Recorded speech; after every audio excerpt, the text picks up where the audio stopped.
Hi, hello. I am Elena Rivas, and I am a senior research fellow at Harvard University. And I am a computational biologist for a number of years now, before I was a physicist.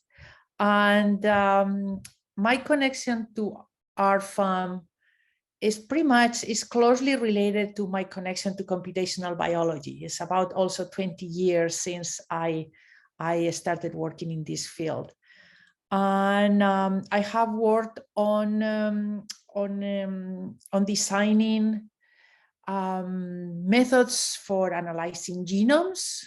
In particular, one of the areas of interest have been that of structural RNAs, first to try to find their structure, and lately trying to analyze in alignments of structural RNAs, what is the evolutionary signal that tells us whether there is a conserved RNA structure or not. And that is just the core, I think, of what Rfam is about. So there is a really close connection there between my own work and that of Rfam. So I use Rfam in a number of ways. I use it both as a tool to do my own benchmark of the programs that I produce. And I think also those programs can be used and have been used, and I hope they will keep being used for interrogating the Rfam families about their quality and to try to make them as best as possible. So I think it's a two-way interaction between the two, which I think is great. I mean, preparing for this, I clearly remember a conversation I had with your professor Anton, who I was for one of your meetings, and we were sitting in a coffee place, and he was telling me, yeah, it would be really good if you could annotate the alignments with the structures that are based on this covariation signal, blah, blah, blah, blah. And I was thinking, wow, that is a lot of work that I would have to do to get that done. And, because he requested it for Rfam, and because thinking about it, I realized that it was a really good idea. So I spent probably the next 2 years or so developing a program to actually produce those structures based on covariation.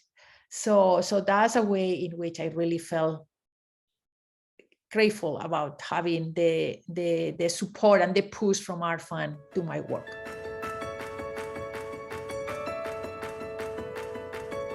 So as I said earlier, I think Rfam and I have grown together.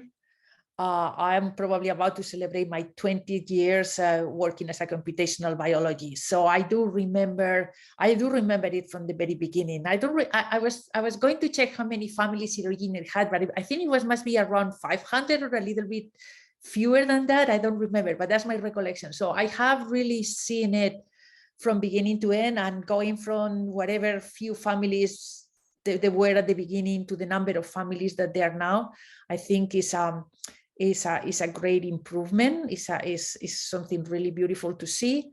And one of the features that I really like of Rfam is the fact that you can search for particular genomes to identify what are the structural RNAs that you can find within Rfam. That I think is also very valuable as a tool for many researchers, and in particular in my case for benchmarking.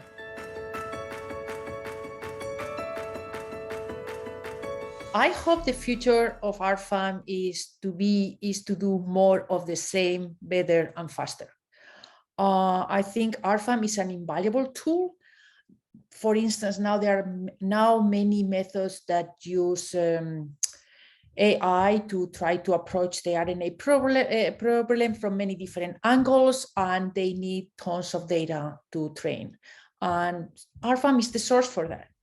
And we need to keep it that way and improve the quality as much as we can. I would like to see it so that families get review almost constantly and quickly. And when things be seen that can be improved, that happens really fast. The new structural RNAs that are identified by researchers takes months to get them in, as opposed to more time.